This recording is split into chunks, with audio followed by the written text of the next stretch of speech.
ঈদুল আজহার ছুটি 7 দিন, মন্ত্রিসভায় অনুমোদন। নিকারের বৈঠকে বগুড়া সিটি কর্পোরেশন প্রস্তাব পাশ। হাওরে কৃষকদের জন্য সহায়তা পাঠানোর নির্দেশ প্রধানমন্ত্রীর। রাতে বৃষ্টি, দিনে রোদ। হাওরে ধান শুকানো নিয়ে দুশ্চিন্তা কাটছে না কৃষকের। সহায়তা দিতে ক্ষতিগ্রস্তদের তালিকা হচ্ছে সুনামগঞ্জে।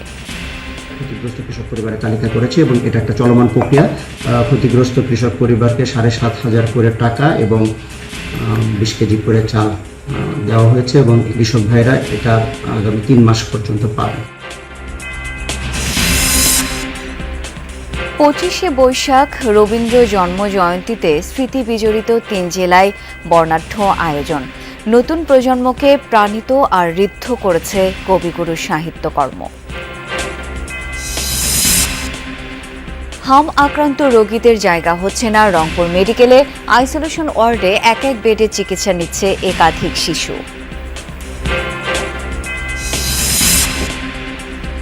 গোখাদ্যের অস্বাভাবিক মূল্যবৃদ্ধির প্রভাব কোরবানির পশুর দামে। টাঙ্গাইলের খামারে উদ্বৃত্ত মোটা তাজা গরু, সীমান্তে কড়া নজরদারির দাবি। ঈদের আগে খাতুনগঞ্জ পাইকারি বাজারে মশলা জাতীয় সব পণ্যের দাম নিম্নমুখী। সরবরাহ পর্যাপ্ত বলছেন আমদানিকারকরা। বন্দরে খালাস হচ্ছে চালান। অন্য সময়ের তুলনায় বর্তমানে বাজার কমের দিকে। দামটাও মোটামুটি এখন স্বাভাবিক, অনেক মাল আবার নিম্নমুখী আছে। ঈদ পর্যন্ত সময় যদি সরকার এটা নিয়ন্ত্রণে রাখে তাহলে জনগণের জন্য ভালো হবে। যুদ্ধবিরতি ভেঙে যুক্তরাষ্ট্র ও ইরানের পাল্টাপাল্টি হামলা। মার্কিন যুদ্ধজাহাজে আইআরজিসির ক্ষেপণাস্ত্র নিক্ষেপ। কেশমদ্বীপ, বন্দর আব্বাস, মিনাব ও সিরিক শহরে ওয়াশিংটনের হামলা।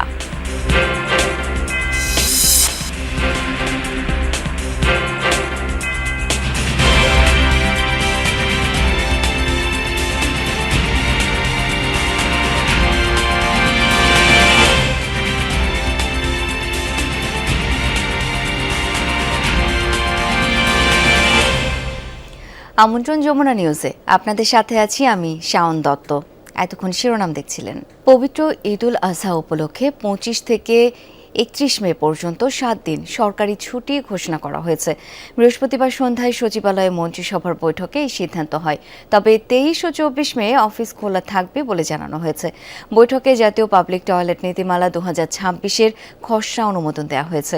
এর ফলে স্থানীয় সরকার বিভাগ এবং সড়ক পরিবহন ও মহাসড়ক বিভাগ সমন্বিতভাবে সড়ক ও মহাসড়কের উপযুক্ত স্থানে নারী ও পুরুষের জন্য পৃথক পাবলিক টয়লেট স্থাপনের কার্যক্রম গ্রহণ করবে। তাছাড়া সারা দেশে স্বাস্থ্যসম্মত ও মানসম্মত পাবলিক টয়লেট সহজলভ্য করে জনস্বাস্থ্য এবং সার্বিক পরিচ্ছন্নতার মান উন্নত করার সিদ্ধান্ত গৃহীত হয়েছে। বগুড়া সিটি কর্পোরেশন এবং নতুন 5 উপজেলা গঠনের প্রস্তাব অনুমোদন হয়েছে নিকারের সভায়। বৃহস্পতিবার বিকালে সচিবালয়ে প্রধানমন্ত্রীর সভাপতিত্বে মন্ত্রিপরিষদ বিভাগে প্রশাসনিক পুনর্বিন্যাস সংক্রান্ত জাতীয় বাস্তবায়ন কমিটির 120তম সভায় এসব প্রস্তাব অনুমোদনের জন্য উত্থাপন করা হয়। বৈঠকে দেশের 13তম সিটি কর্পোরেশন হিসেবে বগুড়াকে অনুমোদন দেওয়া হয়। এছাড়া বগুড়ার শিবগঞ্জ উপজেলাকে ভাগ করে মোকামতলা, কক্সবাজারের চকরিয়া উপজেলাকে ভাগ করে মাতামুহুরী, ঠাকুরগাঁয়ের সদর উপজেলাকে ভাগ করে রুহিয়া ও ভুল্লি এবং লক্ষ্মীপুরের সদর উপজেলাকে ভাগ করে চন্দ্রগঞ্জ নামে নতুন উপজেলা গঠন করা হয়েছে।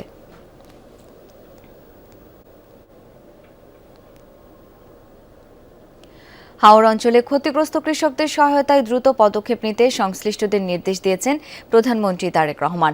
এ লক্ষ্যে স্বচ্ছতার সাথে ক্ষতিগ্রস্ত কৃষকদের তালিকা প্রস্তুতের প্রয়োজনীয় নির্দেশনাও দেন তিনি। বৃহস্পতিবার বিকালে সচিবালয়ে মন্ত্রিপরিষদ বিভাগে প্রধানমন্ত্রীর কার্যালয়ে অনুষ্ঠিত এক সভায় এই নির্দেশ দেন তিনি। বলেন, প্রকৃত ক্ষতিগ্রস্তদের চিহ্নিত করে নির্ভুল ও স্বচ্ছ তালিকা প্রস্তুত করতে হবে। এই তালিকার ভিত্তিতেই আগামী 3 মাস কৃষকদের আর্থিক সহায়তা দেওয়া হবে। দ্রুত ক্ষতিগ্রস্ত কৃষকদের হাতে আর্থিক সহায়তা পৌঁছে দেওয়া হবে। পাশাপাশি বৃষ্টির কারণে কৃষকরা যাতে ক্ষতির মুখে না পড়েন সেজন্য ধান রোপণ ও সংগ্রহের মৌসুম কিছুটা এগিয়ে আনার বিষয়েও আলোচনা হয়। রাতে বৃষ্টি, দিনে রোদ, হাওরে এখন দুর্যোগকাল। সুনামগঞ্জের কৃষক সড়ক ও বাড়ির উঠানে ধান শুকিয়ে কুল পাচ্ছেন না। একে তো অকালপক্ষ ধান, তার উপর তার ঠিকমতো শুকাতে না পারায় শস্য নিয়ে বিপাকে পড়েছেন কৃষক। ক্ষতিগ্রস্তদের সহযোগিতার জন্য তালিকা প্রণয়নের কথা জানিয়েছে প্রশাসন।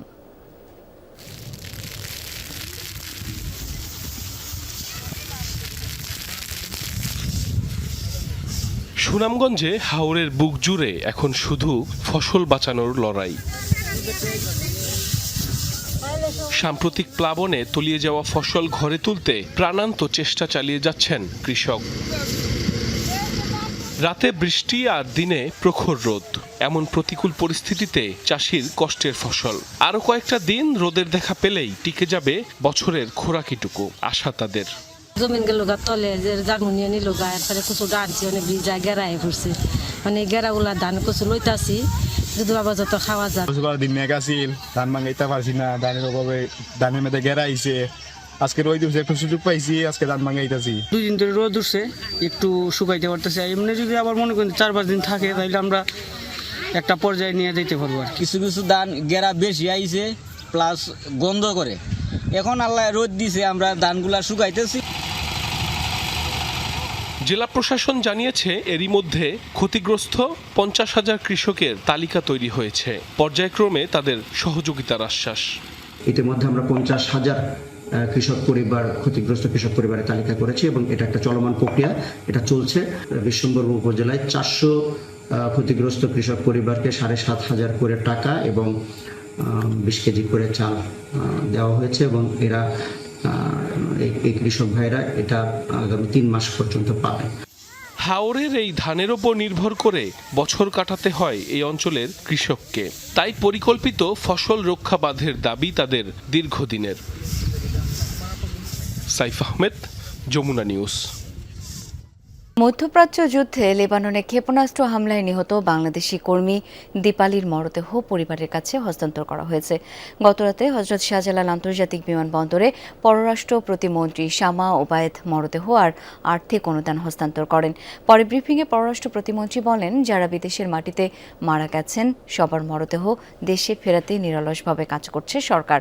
মধ্যপ্রাচ্যে যুদ্ধে এখন পর্যন্ত 8 জন বাংলাদেশি মারা গেছেন, যাদের মধ্যে 6 জনের মরদেহ দেশে ফেরানো গেছে। একজনকে দাফন করা হয়েছে সৌদি আরবে। ইরাকে একজনের মরদেহ রয়েছে।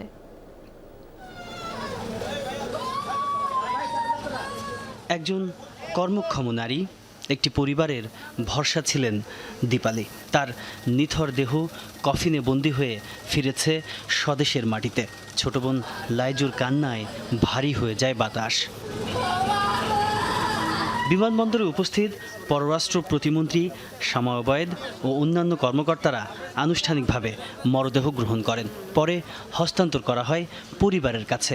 বোনের স্মৃতিচারণে উঠে আসে পরিবারের প্রতি দীপালি আক্তারের অবদান। আমার ফ্যামিলির কথা চিন্তা করতে করতে আজকে উনি মৃত্যুবরণ করছে ওই দেশে, তার ওনার কথা চিন্তা করলে উনি আগেই চলে আসতো।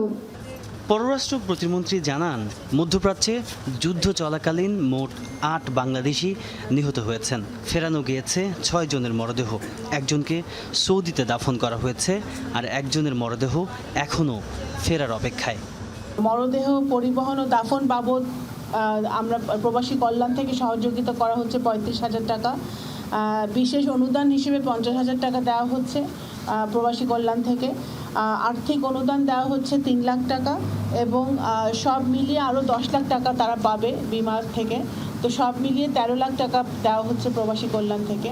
কোনো কিছুই দীপালিকে ফেরত আনবে না, সেটা আমরা বুঝি, কিন্তু আমরা সরকারের পক্ষ থেকে সচেষ্ট আছি। দীপালি সহ প্রবাসে যারা প্রাণ হারিয়েছেন সবার পরিবারের পাশে থাকার প্রতিশ্রুতি দেন শামা ওবায়েদ। এই রেমিটেন্স যোদ্ধারা যারা আমাদের গর্ব, তাদের পুনর্বাসন করা বা তাদের আবার একটা কর্মসংস্থানের ব্যবস্থা করা, সেটা আমাদের একটা প্রায়োরিটি। এবং এটা আমাদের 180 দিনের যে ম্যানিফেস্টো আমাদের ঘোষণা করেছেন মাননীয় প্রধানমন্ত্রী জনাব তারেক রহমান, সেই ম্যানিফেস্টোতে আছে এবং সেই প্রক্রিয়া কিন্তু চলমান আছে। ফরিদপুরের মেয়ে দীপালি আক্তার 2011 সালে পাড়ি জমিয়েছিলেন লেবাননে। গত 8 এপ্রিল বৈরুতের একটি ভবনে ইসরায়েলি বিমান হামলায় গুরুতর আহত হন তিনি। পরে চিকিৎসাধীন অবস্থায় সেখানকার একটি হাসপাতালে তিনি মারা যান। তাজনুর ইসলাম, যমুনা নিউজ, ঢাকা।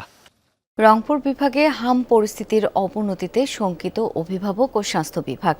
প্রাদুর্ভাব শুরুর পর থেকে পর্যন্ত মারা গেছে 4 শিশু। রংপুর মেডিকেল কলেজ হাসপাতালের আইসোলেশন ওয়ার্ডে একই শয্যায় চিকিৎসা নিচ্ছে 2-3 জন শিশু। হাসপাতাল কর্তৃপক্ষ বলছে জায়গা সংকুলান না হয় এমন পরিস্থিতি। এতে উৎকণ্ঠা ছড়িয়েছে অভিভাবকদের মধ্যে। এদিকে ওয়ার্ডের অনেক ফ্যান নষ্ট থাকায় ভ্যাপসা গরমে দুর্ভোগ আরও বাড়িয়েছে রোগী ও স্বজনদের। প্রতিদিনই রংপুর ও আশেপাশের বিভিন্ন জেলা থেকে রোগী আসছে এখানে। রংপুর মেডিকেল কলেজ হাসপাতালের শিশু বিভাগের 3টি রুমকে করা হয়েছে আইসোলেশন ওয়ার্ড। রোগীর চাপের কারণে একই বেডে চিকিৎসা দেয়া হচ্ছে 2 থেকে 3 শিশুকে। নতুন পুরনো রোগী এক বেডে থাকায় হাম ছড়ানোর শঙ্কা অভিভাবকদের।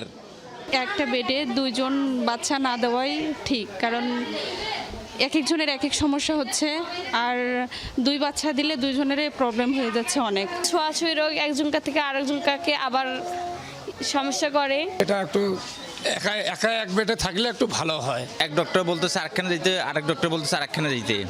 যারা নতুন তারা এই সমস্যার সমাধান করতে না পারে, হয়তো দেখা যাচ্ছে সেভাবে তো অনেক লেট হয়ে যাচ্ছে। এদিকে ওয়ার্ডের বেশিরভাগ ফ্যান অচল থাকায় ভ্যাপসা গরমে অতিষ্ঠ শিশুরা। অক্সিজেনের সিলিন্ডার কম থাকায় ব্যাহত হচ্ছে চিকিৎসা কার্যক্রম। ফ্যান নাই, আবার অক্সিজেনেরও সেরকম কোনো সুযোগ সুবিধা নাই। 2-3টা রুম থেকে বাচ্চা কাচ্চা আসি, এখানে শুধু একটা আছে, এখানে সবাই দিচ্ছে। এক বেডে 2 জন দিছে, 2 জনের জায়গা হচ্ছে না। অভিভাবকরা আছে, বাচ্চা নিয়ে এক সমস্যা, অভিভাবকরা কই থাকে, একটু কষ্ট হচ্ছে। তার উপর আবার গরম। অক্সিজেনের ব্যবস্থা ভালো মতো নাই, এই জন্য সব অসুস্থ হতে বেশি করি। আরো হাসপাতাল পরিচালক জানান, রোগীর চাপ বেশি থাকায় বিপাকে তারা।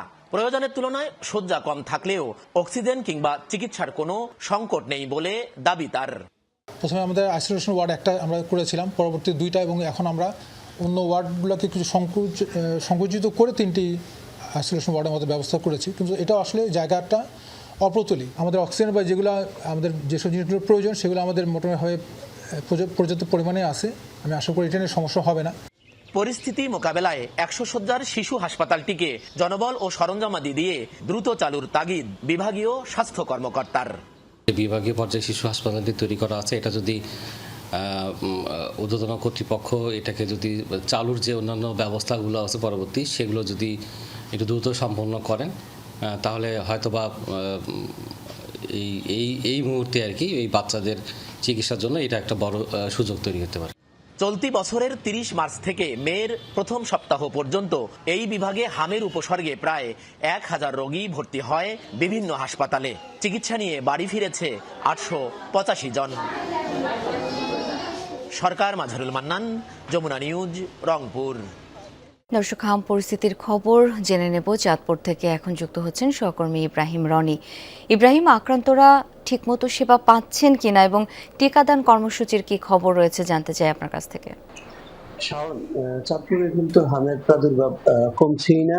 গত 24 ঘন্টায় এই চাঁদপুর সদর হাসপাতালে কিন্তু 15 জন হাম সন্দেহে ভর্তি হয়েছেন, যাদের চিকিৎসা চলছে। এই পর্যন্ত গত 24 ঘন্টায় কিন্তু চিকিৎসা শেষে বাড়ি ছুটি দেওয়া হয়েছে 15 জনকে। এখনো এই হাসপাতালে 45 জন রোগী আইসোলেশন ওয়ার্ডে চিকিৎসাধীন রয়েছে। তো আমি কথা বলেছিলাম চিকিৎসকদের সাথে, তারা যেমনটি জানিয়েছেন যে তারা তাদের সাধ্যমতো করে চেষ্টা করে যাচ্ছেন, যেহেতু হাসপাতালে শয্যা কম কিন্তু রোগী বেশি, সে কারণে কিন্তু হাসপাতালের বেড এবং মেঝেতে চিকিৎসা চলছে। পাশাপাশি অন্যান্য রোগীর চাপও যেহেতু আছে, সে কারণে কিন্তু করিডোরেও শিশুদের চিকিৎসা চলছে। এছাড়া কিন্তু চাঁদপুরে এই হাম প্রতিরোধে কিন্তু টিকাদান কার্যক্রম চলছে। এ পর্যন্ত জেলায় 3,23,000 শিশুকে টিকা দেওয়া হয়েছে। স্বাস্থ্য বিভাগ যেমনটি জানিয়েছে যে প্রায় 99% টার্গেটে 99% শিশুকে টিকাদান সম্পন্ন হয়েছে, কিন্তু হামের প্রাদুর্ভাব এখনো কমছে না। যেটি ডাক্তাররা বলছেন যে আসলে এই টিকাদানের পরে 1 মাস সময় নেয় শরীরে অ্যান্টিবডি তৈরি হতে। তো চাঁদপুর কিন্তু এখনো রেড জোনেই রয়ে গেছে হামের। এই ছিল চাঁদপুর থেকে সর্বশেষ। শাওন। ইব্রাহিম, ধন্যবাদ আপনাকে। ছোট ছোট মুহূর্ত জীবনে সৃষ্টি করে বড় বড় মুহূর্ত। জীবনের অমূল্য সেই অধ্যায়ের নাম শৈশব। যখন থাকে অফুরন্ত সময়, জাগতিক কোনো চাপ কিংবা তাড়া নেই, থাকে শুধু ছুটে চলার আনন্দ। দূরের জনপদে সুযোগ সুবিধার সীমাবদ্ধতা থাকলেও থেমে থাকে না সেই ছেলেবেলা। নিজস্ব ছন্দে নিজের মতো করেই বেড়ে ওঠে তারা। নাহিদ হোসেনের তোলা ছবিতে প্রান্তিক চরাঞ্চলের দুরন্ত শৈশবের গল্পটাই শোনাবেন সহকর্মী তাজনুর ইসলাম।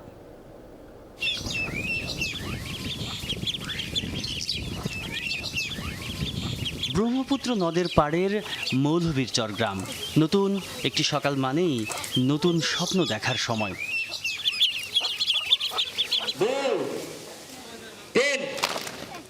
স্বপ্নে বিভোর স্কুল মাঠে সারি বেঁধে দাঁড়িয়ে থাকা এই সব শিশুরা।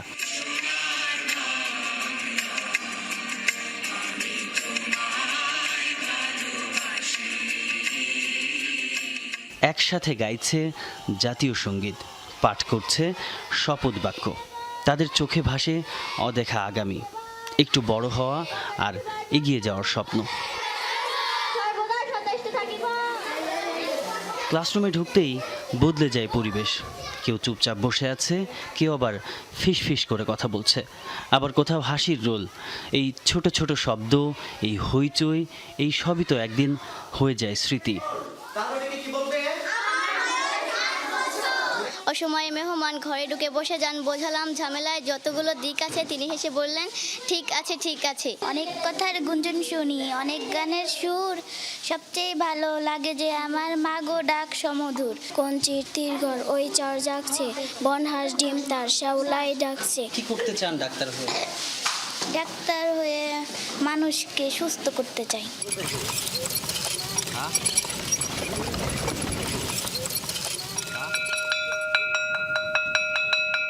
তবে এই ছবিটা সব জায়গায় একরকম নয়। একই চরাঞ্চলের আরেক প্রান্তে স্কুল আছে, কিন্তু ছাত্রছাত্রী হাতে গোনা। শিক্ষকের কণ্ঠে ধরা পড়ে সেই বাস্তবতা। শিক্ষার এই পথটা সবার জন্য সমান সহজ নয়। প্রতি বৎসরে স্কুলটা 2 বার করে ভাঙতে হয়। যেমন সামনে বন্যা আসতেছে, এই বন্যায় আবার এই স্কুলটা ভাঙতে হবে। ভেঙে যখন আমি নেব তখন এই বসত বাড়িগুলো আর পাবো না। হয়তো অন্য কোথাও যায় উঠাবো, 2-4-5টা বাড়ি পাবো, আবার হয়তো ভাঙতে হবে, আবার অন্য কোথাও যায় উঠাবো। দুপুরের রোদে মেঠো পথ ধরে হাঁটে কিছু শিশু, বই বুকে চেপে মেঠো পথে ধুলো উড়িয়ে। স্কুলে যাওয়ার এই পথটাই তাদের বড় হওয়ার পথ। পড়াশোনা করতে ভালো লাগে। আমি বড় আমি প্রতিদিন স্কুলে যাই, বাংলা ইংরেজি পড়তে ভালো লাগে। চুরিয়া দিগল সরকারি প্রাথমিক বিদ্যালয়। পাউরুটি দেয়, ডিম দেয়, কলা দেয়, দুধ দেয়। বিকেল নামতেই বদলে যায় সবকিছু।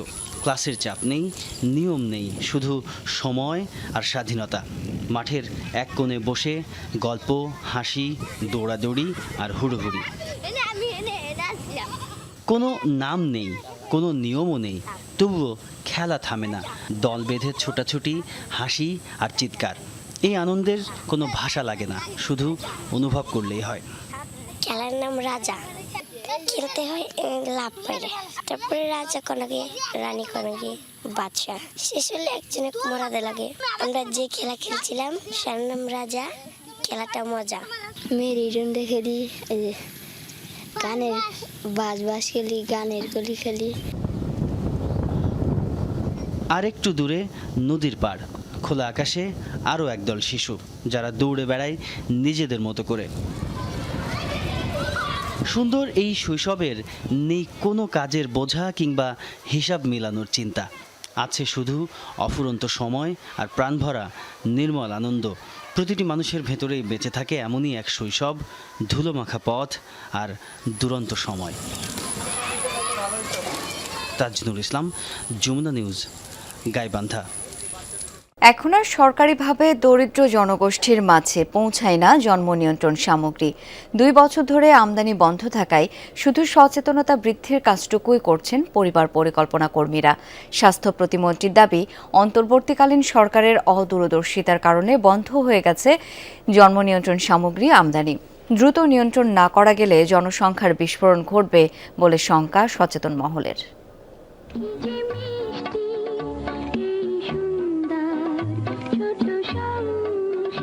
একসময় এভাবেই জন্ম নিয়ন্ত্রণের প্রচারণা চলত পত্রপত্রিকা, বেতার ও টেলিভিশনে। সরকারিভাবে বিনামূল্যে সরবরাহ করা হতো পরিবার পরিকল্পনা সামগ্রী। এবার একটু বর্তমান প্রেক্ষাপট দেখে না যাক। সিরাজগঞ্জের মাসুমা এনায়েত পেশায় পরিবার কল্যাণ সহকারী। সূর্যোদয়ের কিছুক্ষণ পরেই শুরু হয় তার কর্মব্যস্ততা। নদী ভাঙন কবলিত খোকসাবাড়ি চরে মানুষের বাড়ি বাড়ি যান। কখনো উঠান বৈঠকের মাধ্যমেই জন্ম নিয়ন্ত্রণের কাউন্সিলিং করে যাচ্ছেন। তবুও 2 বছরে এই এলাকায় শিশুর জন্ম এবং গর্ভবতী মায়ের হার বৃদ্ধি পাচ্ছে। কিন্তু কেন? গরিব মানুষগুলো, এখানে অভাবী মানুষগুলো আছে, একদম নদী পার হয়ে আমরা তাদেরকে সেবা দিতাম যখন আমাদের পর্যাপ্ত ওষুধের সাপ্লাই ছিল। কিন্তু এখন এই যে জন্ম নিয়ন্ত্রণ ওষুধের সাপ্লাইগুলো না থাকার কারণে বিগত 2 বছর যাবত আমরা তাদেরকে ঠিকমতো ওষুধের সাপ্লাই দিতে পারছি না, যার জন্য দেখা যাচ্ছে অনাকাঙ্ক্ষিত গর্ভধারণ হচ্ছে। 2024 সাল থেকে দেশের জন্ম নিয়ন্ত্রণ খাবার বড়ি, কন্ডম, আইইউডি এবং ডিডিএস কিট আমদানি বন্ধ।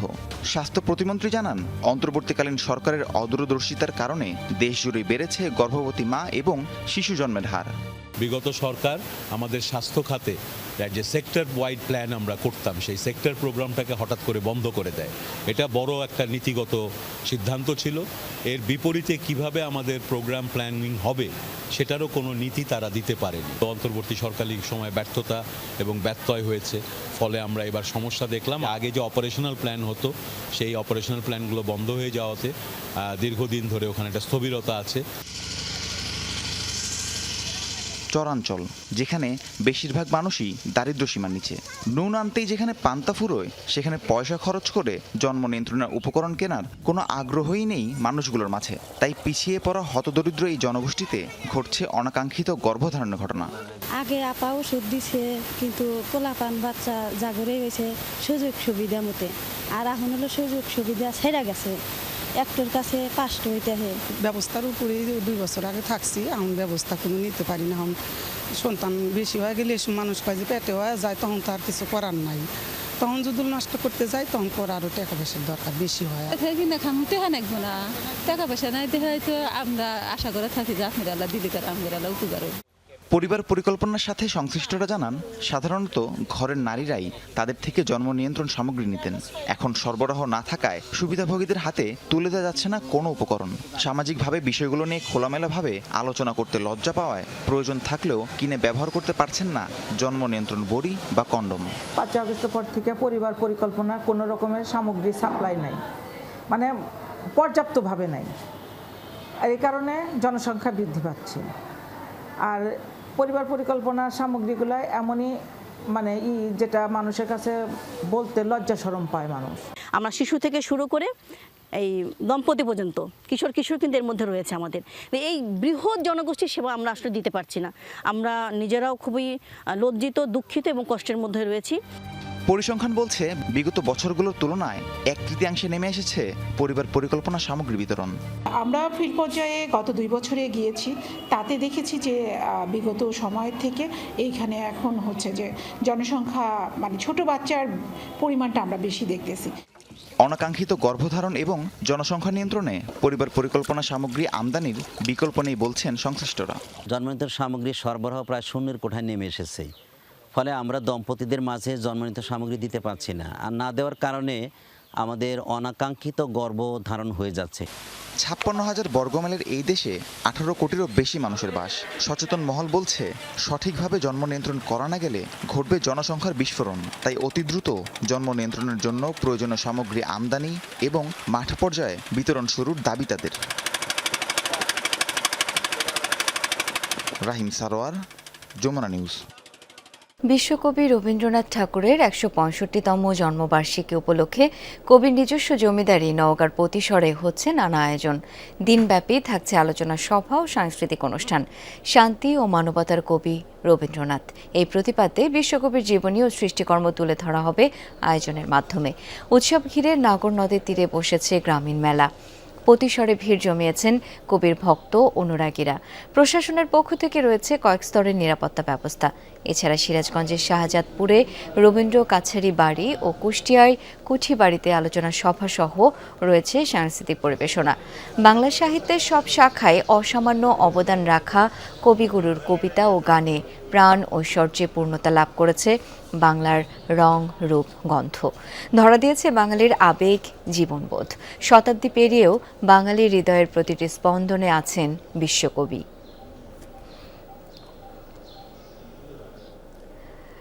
কবির জন্মজয়ন্তীর আয়োজন নিয়ে জানবো। নওগাঁ থেকে এই মুহূর্তে যুক্ত হচ্ছেন সহকর্মী শফিক ছোটন। শফিক, জন্মজয়ন্তী উৎসবে কি কি আয়োজন রাখা হয়েছে? আনুষ্ঠানিকতা কখন শুরু হবে? শাওন, এই অঞ্চলে প্রতিসরের যে কবির স্মৃতি বিজড়িত কাচারি বাড়ি, সেই কাচারি বাড়ির সামনেই এখন আমি আছি। এখানে সকাল 10টায় আনুষ্ঠানিকতা শুরু হবে এবং দিনব্যাপী নানা কর্মসূচি রয়েছে। তার মধ্যে উল্লেখযোগ্য হচ্ছে আলোচনা সভা এবং সাংস্কৃতিক অনুষ্ঠান, এছাড়া গ্রামীণ মেলা বসেছে। আপনি জানেন যে এই অঞ্চলে বিশ্বকবি রবীন্দ্রনাথ ঠাকুরের যে কয়েকটি স্মৃতি বিজড়িত জায়গা আছে তার মধ্যে প্রতিসরেই এবার জাতীয়ভাবে বড় অনুষ্ঠান হচ্ছে। মূল অনুষ্ঠানটি এখানে হচ্ছে ঠিক 10টায় উদ্বোধন হবে এবং এখানে প্রধান অতিথি হিসেবে আসবেন পল্লী উন্নয়ন, সমবায়ী ও স্থানীয় সরকার মন্ত্রী মির্জা ফখরুল ইসলাম আলমগীর, তিনি বিএনপির মহাসচিব, এবং একই সাথে ভূমিমন্ত্রী মিজানুর রহমান মিনু, সংস্কৃতি প্রতিমন্ত্রী আলী নেওয়াজ মাহমুদ খোয়াম, জাতীয় সংসদে হুইপ অ্যাডভোকেট রুহুল কুদ্দুস তালুকদার দুলু, এছাড়া বিভিন্ন অঞ্চলের সংসদ সদস্যরা এখানে আসার কথা রয়েছে। এর পাশাপাশি রবীন্দ্র ভক্ত, অনুরাগী, সাহিত্যিক, কবি, গবেষক এবং যারা রবীন্দ্রনাথকে ভালোবাসেন, তার সৃষ্টিকর্মকে ভালোবাসেন, তারা এখানে ছুটে আসছেন। এরই মধ্যে কিন্তু তার যে ভক্ত অনুরাগী তারা ছুটে আসতে শুরু করেছেন এবং তারা আশা করছেন এবছরের যে জন্মজয়ন্তীর অনুষ্ঠান সেটি কিন্তু একটি মিলন মেলায় পরিণত হবে এবং প্রতিসর যেহেতু বিশ্বকবি রবীন্দ্রনাথ ঠাকুরের নিজস্ব জমিদারি এবং এখানে তিনি অসংখ্য গান, কবিতা এবং তার সাহিত্যকর্ম রচনা করেছেন। এই অঞ্চলের মানুষের জন্য তিনি অনেক কাজ করেছেন। তিনি যে মানবতাবাদী কবি এবং তার যে সফলতা, সেই সফলতার গল্পগুলো এখানে তুলে ধরবেন আলোচকরা। সব মিলিয়ে আসলে সারা দিনব্যাপী নানা আয়োজন রয়েছে। আমরা নিশ্চয়ই পরবর্তী সংবাদের সেগুলো বিস্তারিত নিশ্চয়ই আপনার মাধ্যমে আমরা সেগুলো দর্শকদেরকে জানাতে পারবো। ধন্যবাদ শফিক আপনাকে। ঈদুল আজহাকে সামনে রেখে ব্যস্ত সময় পার করছেন টাঙ্গাইলের গবাদি পশু খামারিরা। জেলায় চাহিদার তুলনায় উদ্বৃত্ত পশু থাকলেও গো খাদ্যের অস্বাভাবিক দাম নিয়ে চিন্তিত তারা। খামারিদের দাবি, ভারতীয় গরু আসা বন্ধ করা গেলে লাভের মুখ দেখবেন তারা। ভোর থেকে রাত ব্যস্ততা এখন তুঙ্গে। আসন্ন কুরবানির ঈদ সামনে রেখে টাঙ্গাইলের 26,000-এর বেশি খামারে চলছে প্রস্তুতি। চরাঞ্চলে নিজস্ব জমিতে আবাদ করা কাঁচা ঘাস দিয়ে কিছুটা সাশ্রয় হলেও বাজারে গো খাদ্যের দাম আকাশচুম্বী। খামারিরা বলছেন, দ্রব্যমূল্যের ঊর্ধ্বগতির বাজারে পশুপালনের ব্যয় আগের চেয়ে বেড়েছে কয়েক গুণ। ন্যায্য দাম না পেলে বড় ধরনের লোকসানের মুখে পড়ার ভয় তাদের। চিরার বুশিয়ান বার গেলে এর দাম আছে 900 টাকা বস্তা। কেমনে করে গরু পালবো? 1 বছর ধরে পালতেছে, আমার পরে 60-70 হাজার টাকা খরচ হয়েছে এই গরুতে। 20-30 হাজার টাকা যদি একটা গরুতে আমাদের লাভ হয়, সেক্ষেত্রে আমাদের কিছু আশা থাকে। রোজার ঈদের আগে আমরা এই যেগুলা বিদেশি জাতের ছিল সেগুলা বিক্রি করেছি। এখন আমরা কুরবানির জন্য দেশি গরু প্রস্তুত করছি। বাহিরের দেশ থেকে গরু না আসে তাহলে হয়তো আমাদের খামার ব্যবস্থা টিকে থাকবে।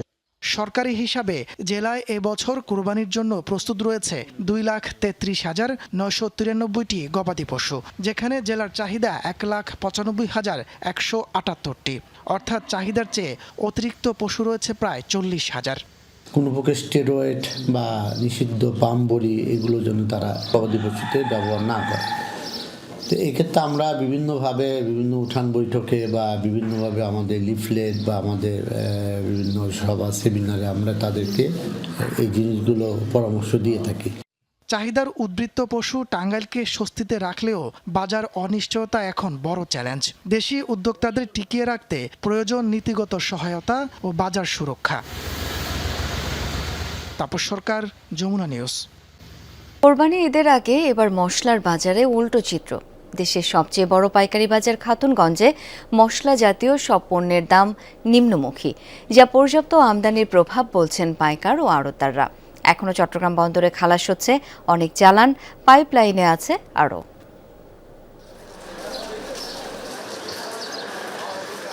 কোরবানি ঈদের আগে মশলা জাতীয় সব পণ্যের মূল্য বৃদ্ধি প্রতি বছরের নিয়মিত চিত্র। এ সময় খাতুনগঞ্জে উত্তাপ টের পাওয়া যায় সহজেই। তবে এবারের চিত্র এখন পর্যন্ত কিছুটা ব্যতিক্রম। পর্যাপ্ত আমদানি ও মজুদের কারণে দাম নিম্নমুখী। ব্যবসায়ীরা বলছেন, ইন্দোনেশিয়া, চীন, ভিয়েতনাম ও ভারত থেকে একের পর এক ঢুকছে মশলার চালান। গত বছরের জুলাই থেকে ২৭ এপ্রিল পর্যন্ত দেশে আমদানি হয়েছে ১,৫১,৫৬০ মেট্রিক টন ১২ ধরনের মশলা। মজুদেও ঘাটতি নেই, ফলে এবার কোরবানির আগে বাজার অনেকটাই স্থিতিশীল। কোরবানির সামনে রেখে কিছু চাহিদা থাকে, সেক্ষেত্রে পর্যাপ্ত বাজার ভালো এবং পর্যাপ্ত মাল আছে। অন্য সময়ের তুলনায় বর্তমানে বাজার কমের দিকে। দামটাও মোটামুটি এখন স্বাভাবিক, অনেক মাল আবার নিম্নমুখী আছে। গত বছর কোরবানি ঈদের আগে প্রতি কেজি এলাচির দাম ছিল ৫,৫০০ টাকা, এবার বিক্রি হচ্ছে ৩৭০০ টাকায়। ৩৬০ টাকার মিষ্টি জিরা এবার ১৮০ টাকা, ১৬০০ টাকার লবঙ্গ ১৪০০ টাকা। বাজার এভাবে স্থিতিশীল রাখতে নিয়মিত তদারকি চান ভোক্তারা। অন্যান্য বছর থেকে এবছর বাজারটা একটু স্থির আছে। তো বছরের চেয়ে একটু দাম কম, মোটামুটি ভালো আর কি। এখন থেকে যদি মনিটরিং করে তাহলে সব কিছু নিয়ন্ত্রণে থাকবে। ঈদ পর্যন্ত সময় যদি সরকার এটা নিয়ন্ত্রণে রাখে তাহলে জনগণের জন্য ভালো হবে। এবার অবৈধ পথে মশলা জাতীয় পণ্য ঢোকায় বাজারে প্রভাব পড়ছে। পাশাপাশি বৈধ আমদানিকারকেরা অসম প্রতিযোগিতার মুখে পড়ছেন বলে দাবি ব্যবসায়ীদের। মশলার ক্ষেত্রে লোকসানে তাদের আন্ডার কস্টিংয়ে পণ্যটি বিক্রি করছেন। এটির মূল কারণ হচ্ছে আপনারা জানেন যে আমাদের মশলার ক্ষেত্রে চোরাই পথে বেশি পণ্য আমদানি হওয়ার কারণে কস্টিংটা হচ্ছে, কিন্তু এদের সাথে চোরা পথে আসার সাথে মিল হচ্ছে না। এখন দেখা গেছে যে ওই মালগুলো অনেক কম দামে বিক্রি হচ্ছে, যার কারণে এখানে যারা ব্যবসায়ীরা তারা আসল ব্যবসায়ী তারা লসে খাচ্ছে। মশলার বেশ কিছু চালান এখনও খালাস হচ্ছে বন্দরে, আসার পাইপলাইনে আছে আরও। জুবায়েত ইবনে শাহাদাত, যমুনা নিউজ, চট্টগ্রাম। মমতা ব্যানার্জির পদত্যাগে অস্বীকৃতির মাঝেই পশ্চিমবঙ্গের বর্তমান বিধানসভা ভেঙে দিয়েছেন রাজ্যপাল RN রবি। বৃহস্পতিবার এক সরকারি বিজ্ঞপ্তিতে এই সিদ্ধান্ত জানান তিনি। সংবিধানের ক্ষমতা প্রয়োগ করে ৭ মে থেকেই বিধানসভা বিলুপ্তির ঘোষণা দেন রবি। এর ফলে মুখ্যমন্ত্রী হিসেবে মমতা বন্দ্যোপাধ্যায়ের বর্তমান মেয়াদের আনুষ্ঠানিক অবসান হলো। রাজ্যপালের বিজ্ঞপ্তিতে বলা হয়েছে, সদ্য নির্বাচিত জনপ্রতিনিধিদের নিয়ে শিগগিরই গঠিত হবে পশ্চিমবঙ্গের 18তম বিধানসভা। এর আগে নির্বাচনে পরাজয়ের পরও পদত্যাগে অস্বীকৃতি জানিয়েছিলেন মমতা। তবে বর্তমান বিধানসভার সাংবিধানিক মেয়াদ বৃহস্পতিবারই শেষ হয়। নতুন সরকার গঠনের পথ আনুষ্ঠানিকভাবে খুলে গেল। নতুন মুখ্যমন্ত্রীর শপথ গ্রহণের কথা রয়েছে 9 মে। আগামীকাল রবীন্দ্র জয়ন্তীতে শপথ নিতে যাচ্ছেন পশ্চিমবঙ্গের বিজেপি দলীয় প্রথম মুখ্যমন্ত্রী। ব্রিগেড প্যারেড গ্রাউন্ডে শপথ অনুষ্ঠান ঘিরে চলছে বিশাল প্রস্তুতি। তবে তার আগে শুক্রবার পরিষদীয় দলনেতা নির্বাচনের বৈঠকের পরেই জানা যাবে নতুন মুখ্যমন্ত্রীর নাম। আর রাজ্যে বিজেপি সরকারের প্রথম শপথ অনুষ্ঠানকে জাতীয় পর্যায়ের রাজনৈতিক শক্তি প্রদর্শনের মঞ্চে পরিণত করতে চাইছে দলটি। ব্রিগেড প্যারেড গ্রাউন্ডে শুরু হয়েছে জোর প্রস্তুতি। প্রথমবারের মতো পশ্চিমবঙ্গে শপথ নিতে যাচ্ছেন ভারতীয় জনতা পার্টির সরকার, আর তাই আয়োজন ঘিরে চলছে ব্যাপক তোড়জোড়। রাজ্যের গণ্ডি পেরিয়ে এই অনুষ্ঠান এখন রূপ নিচ্ছে জাতীয় পর্যায়ের রাজনৈতিক কর্মসূচিতে। শনিবারের শপথ অনুষ্ঠান ঘিরে উৎসবের আমেজ ছড়িয়ে পড়েছে বিজেপি কর্মী সমর্থকদের মাঝে। অনুষ্ঠানে উপস্থিত থাকার কথা রয়েছে ভারতের প্রধানমন্ত্রী নরেন্দ্র মোদী ও স্বরাষ্ট্রমন্ত্রী অমিত শাহ। দলীয় সূত্র বলছে, শুধু এই দুজনই নয়, প্রতিরক্ষা মন্ত্রী রাজনাথ সিং, সড়ক পরিবহন মন্ত্রী নীতিন গাডকারি এবং বিজেপির শীর্ষ নেতারাও থাকতে পারেন এই ঐতিহাসিক আয়োজনে। এর আগে রয়েছে বিজেপির পরিষদীয় দলনেতা নির্বাচন। রাজ্য বিজেপি সভাপতি শ্রমিক ভট্টাচার্য জানিয়েছে, শুক্রবার নিউ টাউনের বিশ্ব বাংলা কনভেনশন সেন্টারে নবনির্বাচিত বিজেপি বিধায়কদের প্রথম বৈঠক হবে। সেখানেই নির্ধারিত হবে পশ্চিমবঙ্গের নতুন মুখ্যমন্ত্রীর নাম।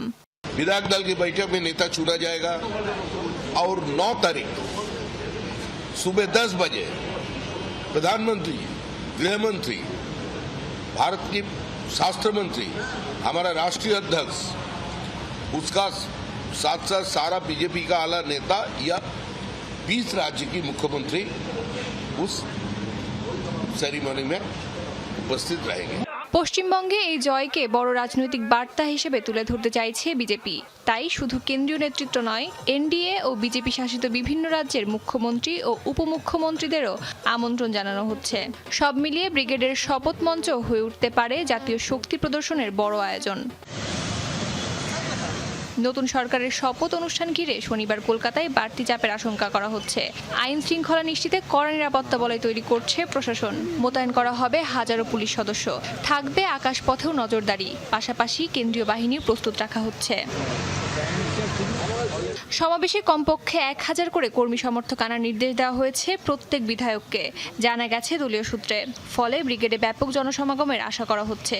বিজেপি নেতাদের দাবি, সমাবেশের চেয়েও জমকালো হতে যাচ্ছে এই শপথ অনুষ্ঠান। অস্মিতা বিশ্বাস, যমুনা নিউজ। চণ্ডীপুরে নিজ বাড়িতে শেষকৃত্য সম্পন্ন হয়েছে শুভেন্দু অধিকারীর ব্যক্তিগত সহকারী চন্দ্রনাথ রথের। বৃহস্পতিবার বিকেলে নিহতের বাড়ির সামনে ভিড় করেন অসংখ্য মানুষ। জাতীয় পতাকায় মোড়ানো মরদেহে শেষ শ্রদ্ধা জানান স্বজন, পরিচিত জন ও অনুগামীরা। সেখানে উপস্থিত ছিলেন স্থানীয় ভারতীয় জনতা পার্টির কর্মী সমর্থকেরাও। এ সময় হত্যাকাণ্ডে জড়িতদের দ্রুত গ্রেপ্তার ও কঠোরতম শাস্তির দাবি করে উপস্থিত জনতা। বুধবার রাতে মধ্যমগ্রামের দোহারিয়ায় গুলি করে হত্যা করা হয় চন্দ্রনাথ রথকে। যুদ্ধবিরতি ভেঙে পাল্টাপাল্টি হামলার অভিযোগ উঠেছে যুক্তরাষ্ট্র ও ইরানের বিরুদ্ধে। তেহরানের দাবি, ইরানের জলসীমায় একটি তেলবাহী ট্যাঙ্কারে প্রথমে হামলা চালায় মার্কিন বাহিনী। জবাবে যুক্তরাষ্ট্রের নৌবাহিনী যুদ্ধজাহাজে পাল্টা হামলা চালায় আইআরজিসি নেভি। ছোড়া হয় একাধিক ব্যালিস্টিক ও জাহাজ বিধ্বংসী ক্রুজ ক্ষেপণাস্ত্র এবং উচ্চ বিস্ফোরক বোঝাই ড্রোন। তবে এই হামলা সফলভাবে প্রতিহতের দাবি করেছে যুক্তরাষ্ট্রের সেন্ট্রাল কমান্ড। জানিয়েছে এর পরপরই ইরানের বন্দর ও আক্রমণকারী জাহাজ লক্ষ্য করে পাল্টা হামলা চালিয়েছে মার্কিন বাহিনী। এমনকি ইরানের কেশম দ্বীপ, বন্দর আব্বাস, মিনাব শহর ও হরমুজগান প্রদেশের সিরিক শহরেও যুক্তরাষ্ট্রের বিরুদ্ধে হামলার অভিযোগ উঠেছে। পাওয়া গেছে একাধিক বিস্ফোরণের শব্দ। মার্কিন মুলুকে যাত্রা শুরু করল বিশ্বের প্রথম বইহীন বইয়ের দোকান অডিবল স্টোরি হাউস। বুক স্টোরিতে কাগজে ছাপানো বইয়ের বদলে রয়েছে কয়েকশো বইয়ের অডিও ভার্সন। জনপ্রিয় অডিও বুক প্ল্যাটফর্ম অডিবলের উদ্যোগেই নিউ ইয়র্ক সিটিতে তৈরি হয়েছে এই দোকান। বইয়ের দোকান, অথচ নেই চিরচেনা সেই মলাটবন্দি কাগজ। তার বদলে আছে ডিজিটাল অডিও বুক। ব্যতিক্রমী এক উদ্যোগ নিয়ে এসেছে অডিও বুক প্ল্যাটফর্ম অডিবল। প্রতিষ্ঠানটি চালু করেছে বিশ্বের প্রথম audio only pop up book store story house. New ইয়র্কে গড়ে ওঠা এই ব্যতিক্রমী বুক স্টোরে বই পড়ার নয়, বরং শোনার অভিজ্ঞতাকে দেয়া হয়েছে প্রাধান্য। তাই তো পাঠকের বদলে সবাই এখানে শ্রোতা। চাইলেই হেডফোনে শুনতে পারবেন নিজেদের পছন্দের বইয়ের অংশবিশেষ, কিংবা আরামদায়ক লিসেনিং লাউঞ্জে বসে ডুবে যেতে পারবেন গল্প উপন্যাসের জগতে। এখানে নেই বইয়ের তাক, নেই পাতার পর পাতা উল্টে দেখার সুযোগ। পুরো অভিজ্ঞতাই শব্দকেন্দ্রিক। গল্প, কণ্ঠ আর আবহের মধ্য দিয়েই বইয়ের সঙ্গে পরিচয়। বর্তমান সময়ে অডিও বুকের দ্রুত বেড়ে ওঠা জনপ্রিয়তাকে কেন্দ্র করেই নেওয়া হয়েছে এমন উদ্যোগ, বলছে প্রতিষ্ঠানটি। অডিওবুকের জনপ্রিয়তা এখন দ্রুত বাড়ছে।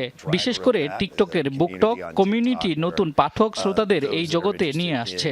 পাশাপাশি বুক ক্লাব ও বুক স্টোরের সংস্কৃতিও আবারও নতুন করে প্রাণ ফিরে পাচ্ছে।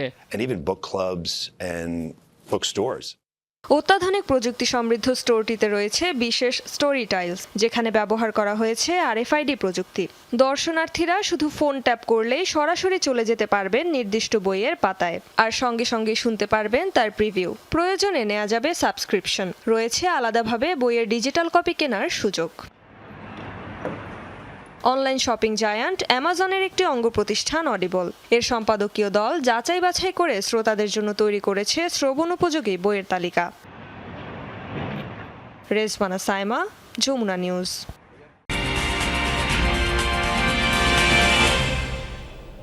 আবারও আমন্ত্রণ, দেখছেন যমুনা নিউজ। বাংলাদেশ পাকিস্তান টেস্ট সিরিজের খবর। শুরু হচ্ছে লাল বলের লড়াই। 2 ম্যাচ টেস্ট সিরিজের প্রথম ম্যাচে মুখোমুখি হবে দুই দল। মিরপুরে ম্যাচ শুরু হবে সকাল 10টায়। 2 বছর আগে পাকিস্তানের মাটিতে টেস্ট সিরিজ জয়ের স্মৃতি ফিরিয়ে আনতে চান বাংলাদেশ অধিনায়ক নাজমুল হোসেন শান্ত, যেখানে অধিনায়কের তুরুপের তাস, তাসকিন, নাহিদ রানা, শরীফুলদের নিয়ে গড়া পেস আক্রমণ। অন্যদিকে শান মাসুদ, বাবর আজম, রেজওয়ানদের অভিজ্ঞতা বড় পুঁজি সফররতদের।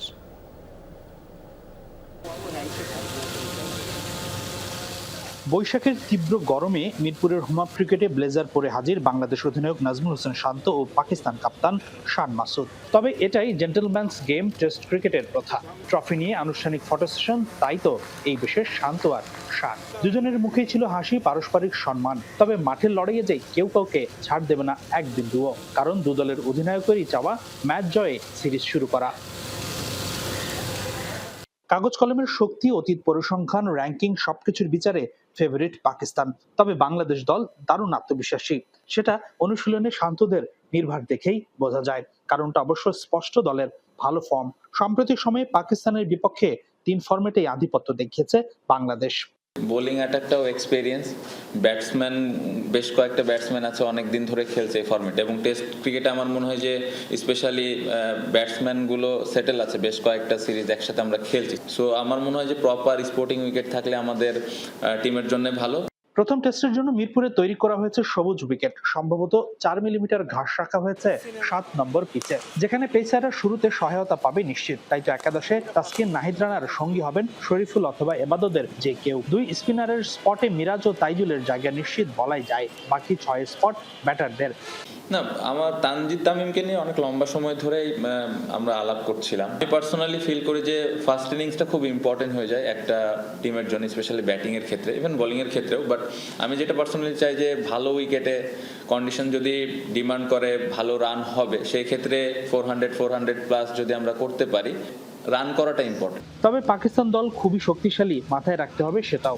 ইমামুল হক, শান মাসুদ, বাবর আজম, সালমান আগা, মোহাম্মদ রিজওয়ান, সৌদ শাকিলের মতো অভিজ্ঞ ও পরীক্ষিত ব্যাটার আছে দলটিতে।